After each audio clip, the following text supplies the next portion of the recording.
That's smooth, isn't it? Hi guys, welcome back to my YouTube channel. I just want to start by saying I am so sorry that I haven't uploaded in over a month. Long story short, there's been a heatwave in the UK. I don't know how many of you are living in the UK, but the last 4 to 6 weeks have been absolutely unbearable. It's been 36 degrees in my flat. It's actually been cooler outside. And so the last thing that I've wanted to do really has been sit in front of some lights with a camera and start talking for half an hour, however long it takes me to film a video. Really, I've been trying to get outside more, and yeah, when I have been indoors, I've been either in my underwear or just in shorts with no top. So that's the last thing you guys wanted to see, so I have spared you from uploading videos in the last month.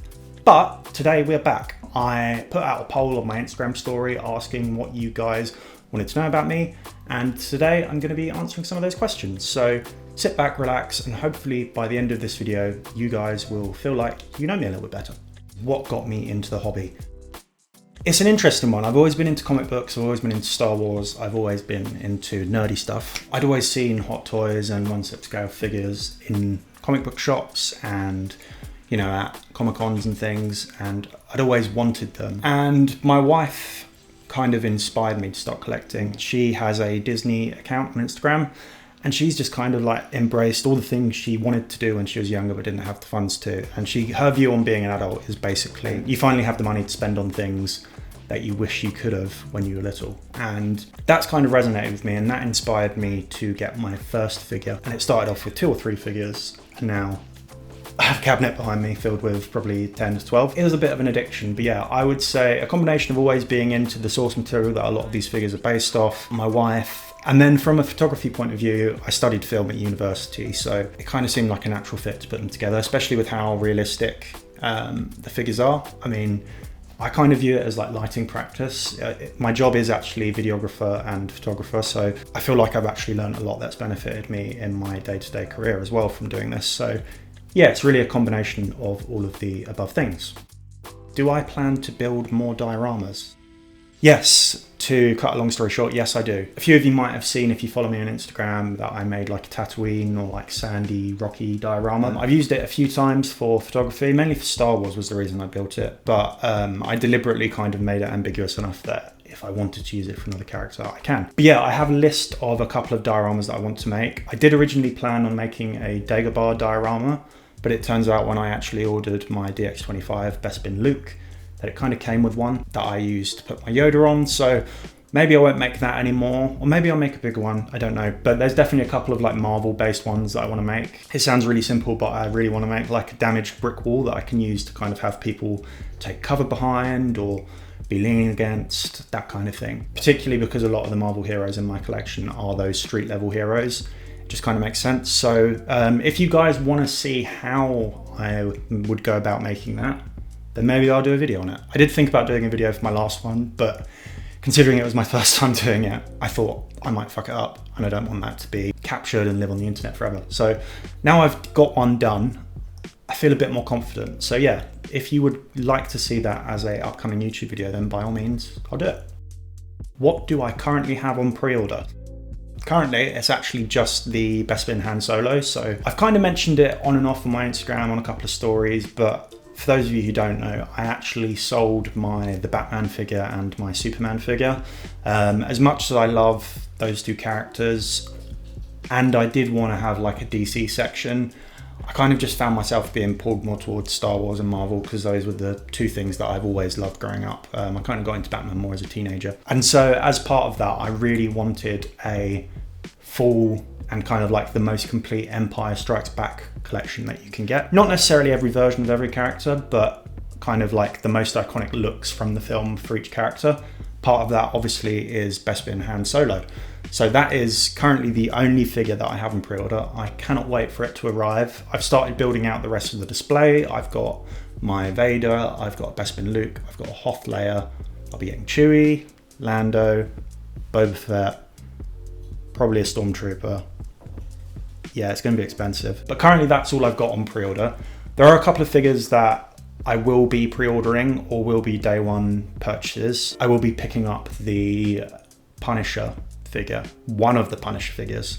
I'm still kind of undecided as to which one I will pick up. I kind of slightly prefer the head sculpt of the Brand New Day one, but I do prefer the costume, the kind of brightness of the skull and the gloved hands from One Last Kill. So maybe I'll kind of kit bash a figure that's somewhere between the two of those things, and maybe pick up the One Last Kill body and then buy the Brand New Day head sculpt separately. Who knows? But I will be pre-ordering one of the Punishers either way.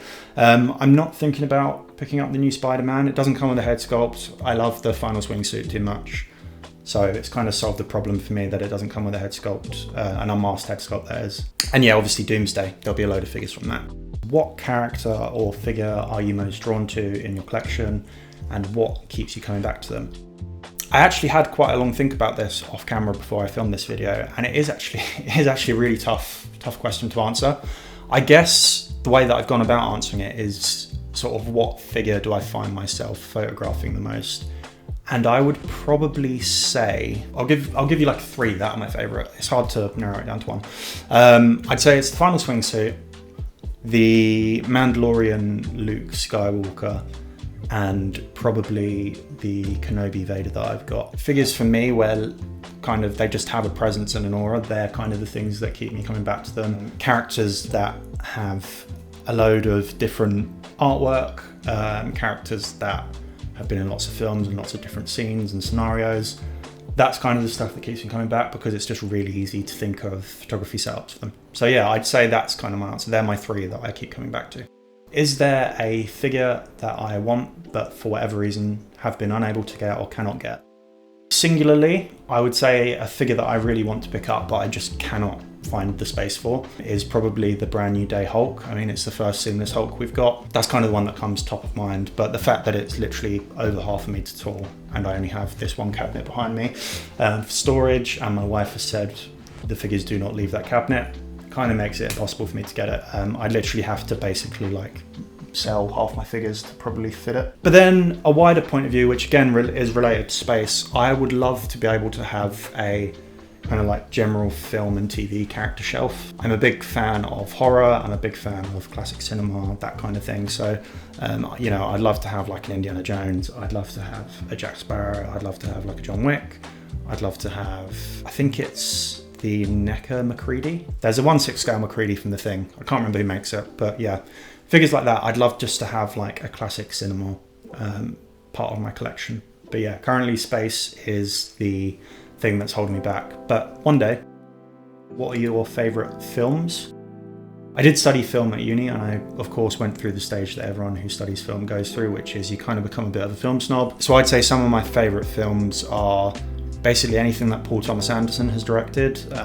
Inherent Vice, Punch Drunk Love, There Will Be Blood, The Master. I really like kind of classic horror, so John Carpenter, anything he's made basically I tend to gravitate towards. Some of the newer horror directors are pretty good. The guy that did Barbarian and Weapons, is it Zach Cregger? He seems to make good films. I do really like the Sam Raimi Spider-Man trilogy. I really like The Evil Dead. Yeah, I mean, you can kind of tell there's like a bit of a crossover between a lot of the films I like. They're either just like really well acted and really well shot, or they kind of don't take themselves quite so seriously. There's a little bit of like a campy vibe, there's a little bit of humour, and then of course there's some horror. So yeah, that kind of gives you a taste of the kind of things I'm after. In terms of picking a favourite one, if every film in the world was erased from existence but you got to keep one, what would you pick?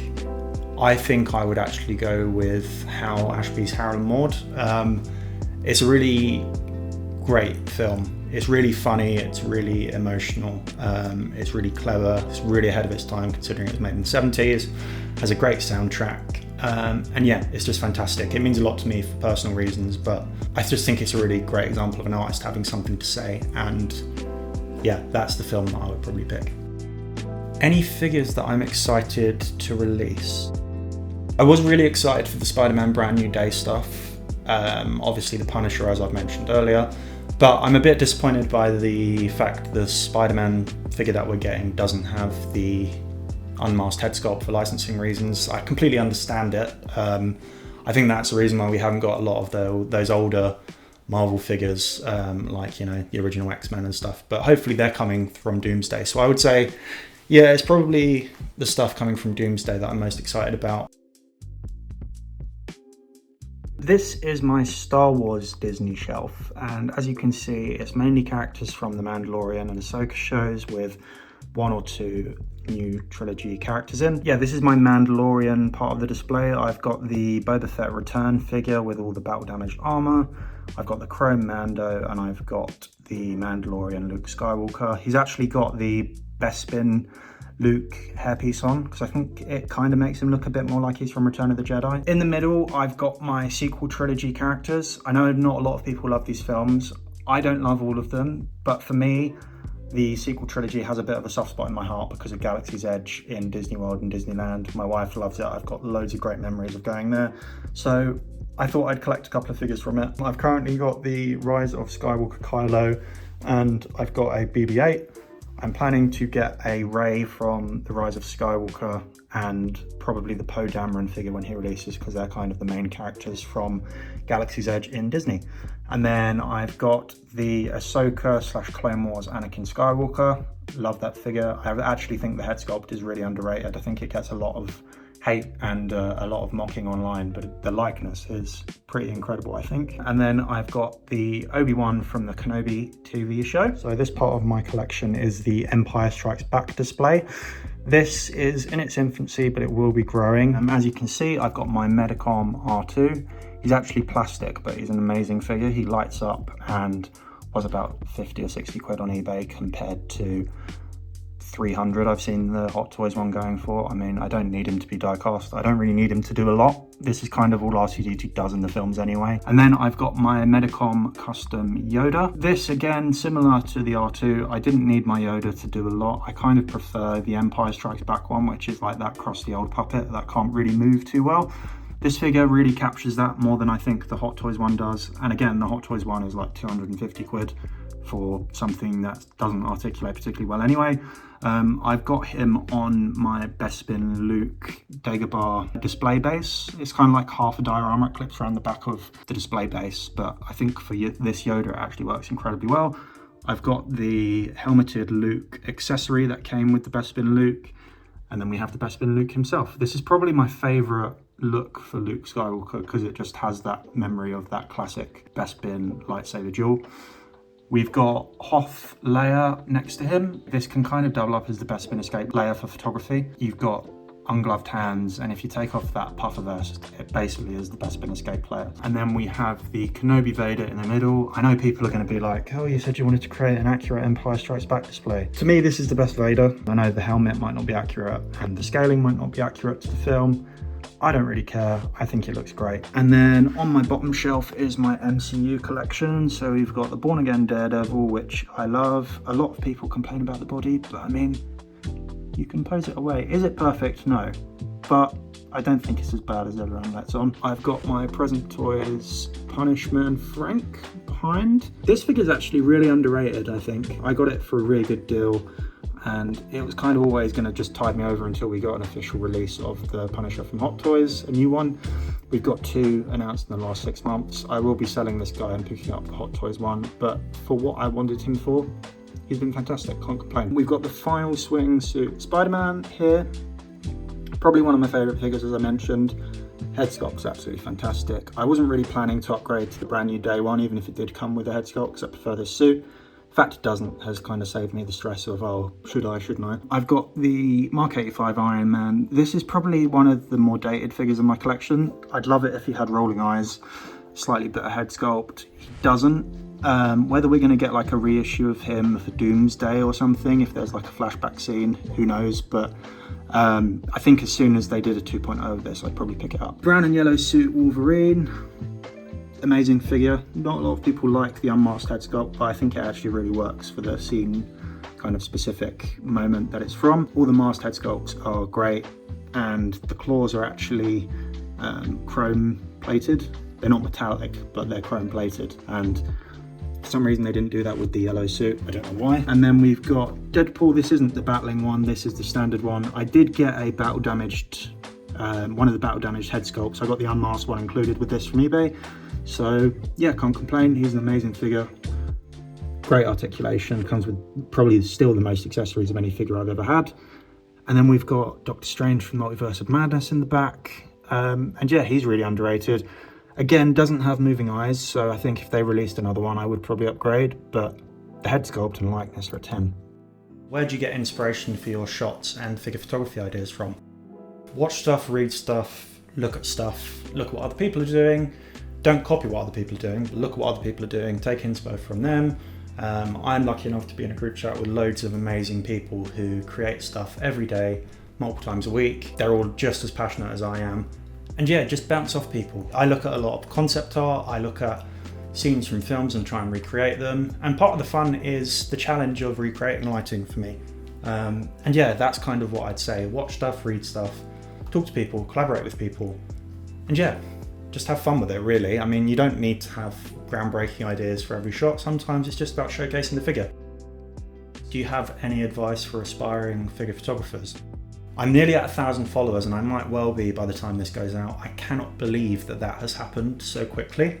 I cannot believe that's happened at all, really. I didn't ever think that I'd get to 1,000. And yeah, I would just say, honestly, the best thing that I have done since I've been doing this is make friends with people, collaborate with people, be supportive of people. There's so many people out there who are like-minded and will hold up your work and say, this is great. And it's just about giving back.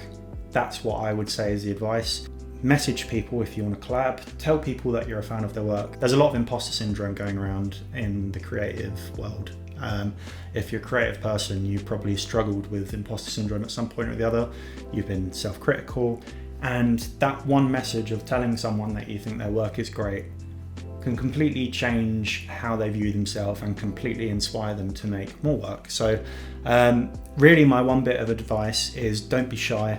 Message people. I'm always willing to collaborate with people. I'll always respond to DMs. And yeah, just be the person that you would want people to be to you, would be my advice. Anyway, it's about time that we wrap up this video. Thank you so much for sending in your questions. Thank you so much for watching. I'm sorry again for leaving it so long between uploads. Hopefully there's not another 36-degree heatwave in the UK.